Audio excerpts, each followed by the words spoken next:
specifically in Dublin city centre, where it goes underground, some businesses, there'll be cause a lot of disruption, which wasn't previously mentioned. So that goes through the stages again of like impact assessments and then consultations with those businesses and feeding it back through the process. And then also another one of my projects, Highland Wind Farm Connection, that's connecting wind turbines to the grid. That's a nice little simple scheme, very straightforward. We do most of the reports ourselves, but just have the topics go out on site to do the surveys. And then another one of mine is Hinkley Point B, which is a nuclear power station outside Bristol. And my role on that is to gain marine licenses for the inflow and outflow of water going into the site, which is really interesting because obviously water leaving a nuclear power plant, people aren't very keen on that. But where it is located, there's not many marine species and it's quite a derelict place. So there aren't many issues with that, but there's a lot of stakeholders that are kind of pushing against it. But that one's really cool. And then the other two projects I'm on are relatively new. So I've got a road improvement scheme and then Project Union, which is hydrogen pipelines, which is basically gonna be like National Grid, but for hydrogen, all over the country. So that should be a really good big project to get involved with and understand the whole process of consents. But then more specifically, I guess, the graduate scheme. I've just copied and pasted this from the website, but it's just a quick run through of like my experiences so far and what it kind of entails. So it's based on the job training really. So you're just in one role for your whole 2 years of the scheme and it's gaining experience. So they don't expect you to come in having all the knowledge just to go in straight away and be able to do everything, so that it's like they've got loads of time for you to explain things, work through things, and get that technical knowledge down. But then you also have like career growth and planning. So you have like there's different networks for early career professionals.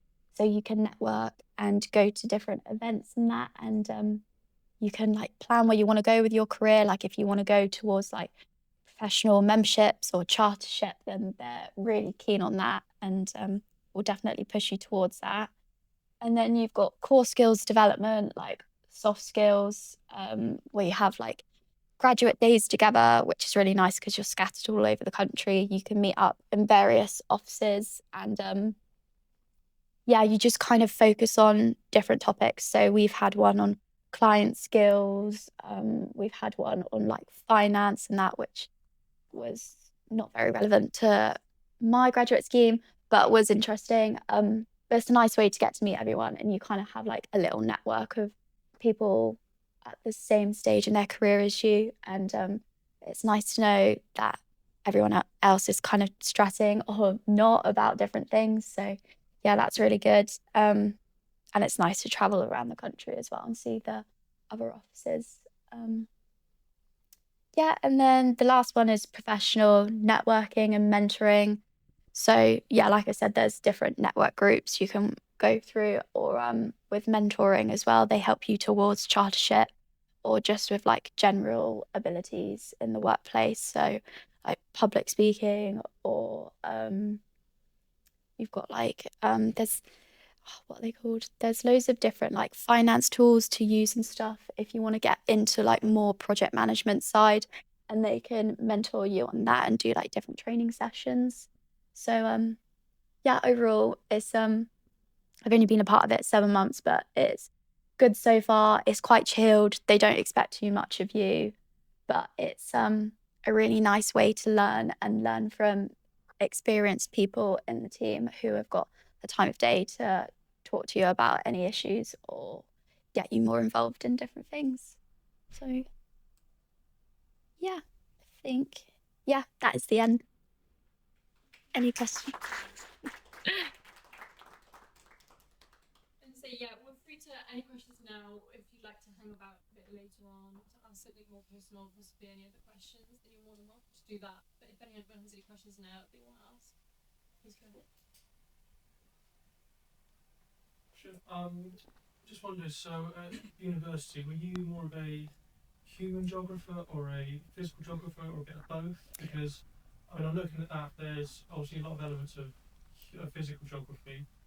I'd be interested in it, but I wouldn't want to do brass tacks. So, like, do you have to get involved in a lot of physical geography or anything like that? No, so I was a physical geographer. I hated human geography, but you can go more generic. So there's more like social issue projects or like social networking projects. I've chosen to kind of stay away from them, but you can definitely do them. So there's another graduate that's working. She's part of the East Sussex community engagement team.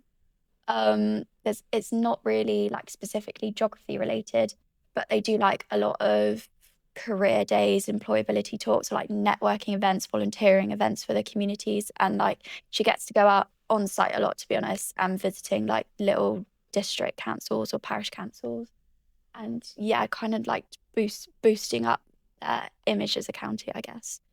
But yeah, it is very general, and yeah, you can go into whatever you want really.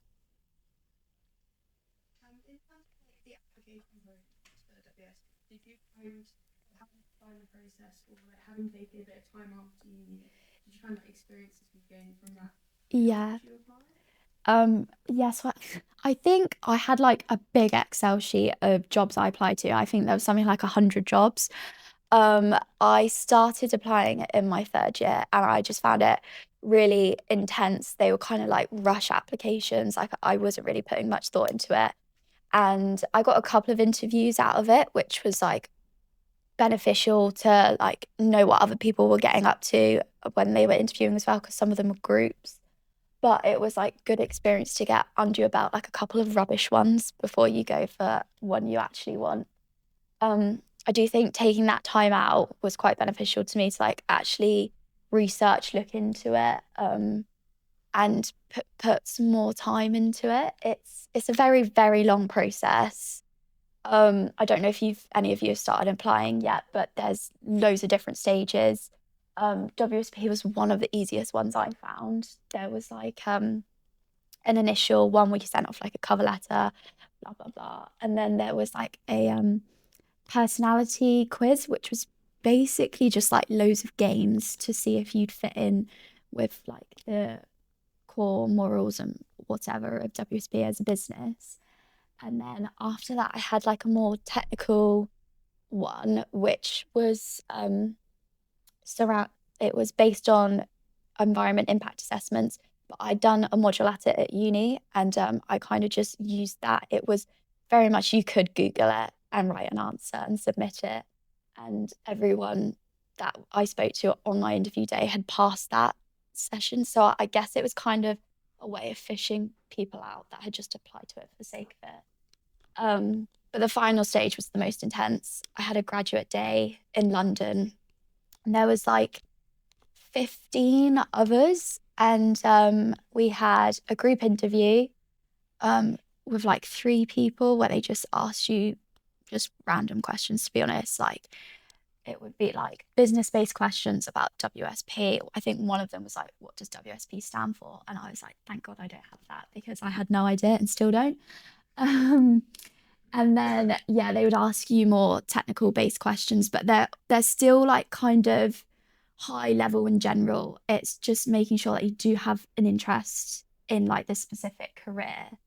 But they don't expect you to know everything. It's kind of like your personality that comes across or your willingness to get involved, I guess. But yeah, at that graduate day, I also had a one-on-one interview, just going into my experiences in more detail, and then we had a presentation to do, which they gave us. I think it was like make up a random city. It has to be in the mountains and use geothermal energy and just like create a plan of what you think the city would be like. And that was literally it. It was like 12, it was a 12-hour day. It was really intense. But yeah, 8 of the grads on that day are 8 of the grads now, and then 2 others were ones that did placements and work experience. So it is, yeah, it was intense, but it was worth it. And I know some of the other people that did interview got given placements or work experience instead. So it's not like they kind of just say bye, like thank you, but nothing's coming of that. It was a good process compared to other ones I did where they kind of just ignored you or like didn't even let you know if you got the job or something. Yeah, it can be intense, but it is worth it. Again, there are a few more talks later on as well, so if you want to stick around for those, then please feel free to. Thank you very much. Thank you.